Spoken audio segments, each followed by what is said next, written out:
What's up, guys? It's your boy Dolo Pillow, back with another album review. Today I'm going to be reviewing the new Joji album, Nectar. If you somehow missed my Nectar reaction, it's my biggest video ever. Thank you guys so much for that. I gained a lot of new subscribers from it, so I hope you guys are here to stay and find some other videos you enjoy. I really appreciate it.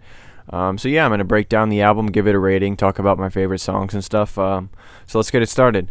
So yeah, I came into this album not really knowing what to expect, because Joji is relatively new as an artist and hasn't really developed a straightforward sound, like what's his sound. He's tried a lot of things and he's done really well in a lot of things, so it wasn't easy to know what was going to come on this album. And he's so creative in everything he does that I just didn't know. I just didn't know what it was going to be. And it started off with a really beautiful and emotional song in Ew. And I thought it was really cool to start off the album that way, because it was just different than what he'd done in the past. Right away, you could tell the production was clearly upgraded from Ballads 1, which was good. His vocal skill showed major improvement as well, even on the first track. And there was just a noticeable change in sound. Instead of it being as spacey and lo-fi as he typically was, instead it was very full and kind of just in your face with that sound, and I really liked that. I thought it was a really awesome switch right from the first track. The second track, Modus, very powerful. My favorite track on the album was Modus, and it's just a ridiculously well produced song, and that's something we'll see throughout the album. And I'm going to continue just to break down each song and then end with some final thoughts. I meant to say that at the beginning, but so I'm just going to go through with the next track, Tock. This was like a totally new thing for him. I'd never heard anything like this. It was awesome though. Loved the production and the overlays on this track. It was very unique in many ways, so I think he did a really good job with that. Daylight was also pretty different than usual. It was really cool, and it let his vocals shine in the middle portion, but maybe not as much as some of these other songs in terms of showing his vocals, because it was just kind of down to the production, and it was like a Diplo, well produced, well entertaining track. So this one definitely stood out, and I liked it. Track 5 is Upgrade. This shows some of his influence as a musician. You could hear a lot of different sounds that he's used in the past with the ukulele and stuff like that. It was a shorter track. I think it was the shortest track, and it was just a little bit of fun. Wasn't necessarily the most impressive track, but I'm glad it was there. I think it was really good to have. Track 6, Give Me Love, been out for a while, huge hit, probably one of his biggest hits. I mean, it's ridiculous, so catchy, but also beautiful in the ending. Just overall really well produced and just an amazing track, absolutely. It also sounds significantly like some other song in the first 20 seconds. Couldn't figure out what that was, which is actually a major reason that this album review took me so long to get up. I was trying to figure out what it was, and I was unable to figure it out. If anyone wants to reach out to me separately and ask me about that, I'd be happy to explain what my thoughts were and try and figure it out with you. But for now, I can't figure it out. The next track was Run. This is one of the best displays of his raw skills and vocals on the album. I think he really spaced it out and it wasn't like overlaid or anything. He was just singing just himself, and it was really, really good. The guitars were awesome. This was one of the masterpieces on this album. It was a really, really great, well-rounded song. Sanctuary kind of had that lo-fi sound that he was known for, brought it back and used it to become more of a popular form of it. It was emotional, well-written, one of the most well-written songs in my opinion on here. High Hopes is probably my least favorite song, and that's only because it was just underdone. It was good while it was there, but it just felt really, really short, like nothing happened, and that's why I was a little bit disappointed with it. It just felt like there could have been a lot more there, and it was underwritten in my opinion.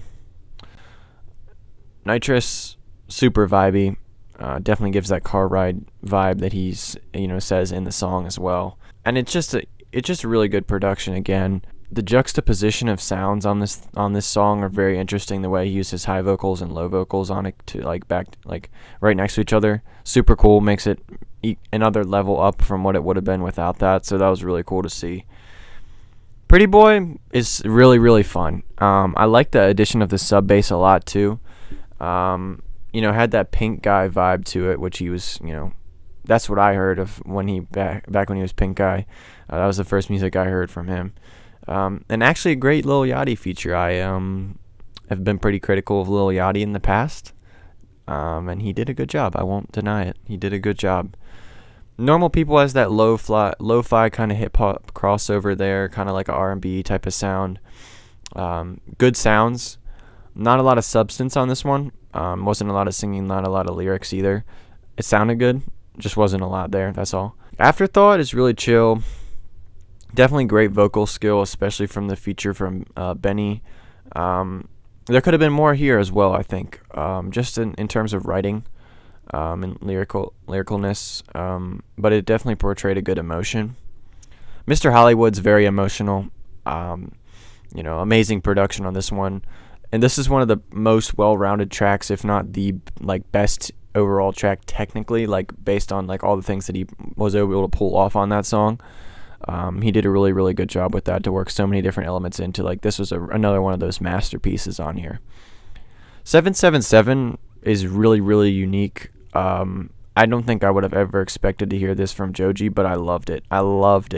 It gave me Thundercat vibes. It was really cool. And I think it is a sound he should work with in the future. I think it was really a nice, unique experiment.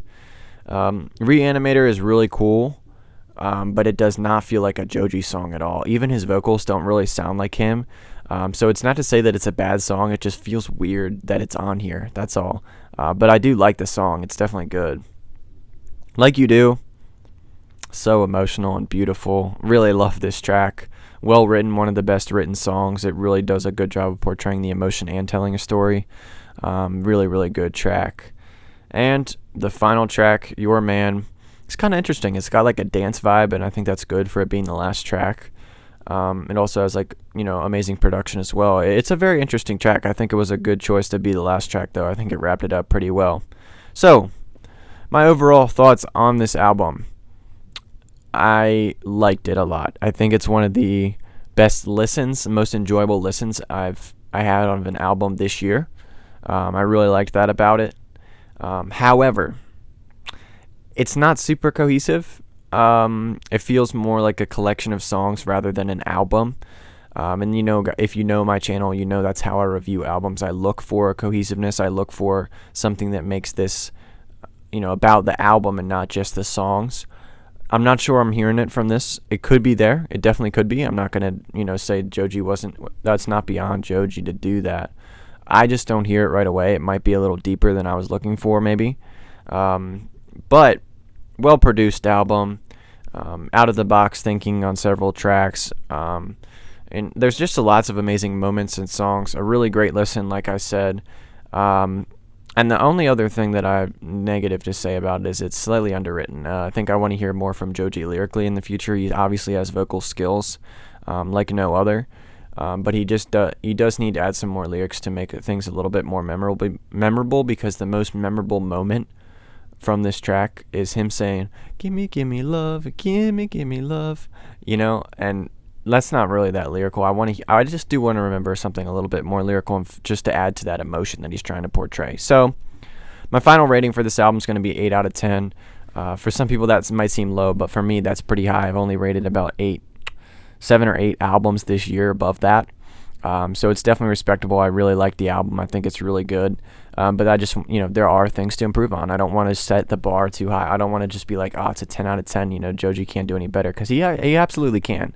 And I do expect him to get to that level where he does release an album that's a 10 out of 10 for me. I think he absolutely has the talent, creativity to do it. I was really impressed by this album and super excited to see what he does in the future. So if you guys are also excited, make sure to drop a like, make sure to subscribe. I don't know how long it's going to be before Joji drops anything again, but I'll always react to Joji. If you guys want to see me react to any more music videos, feel free to comment that. I'll be happy to do that for you guys. Thank you guys for watching, and I'll see you in the next video. Peace.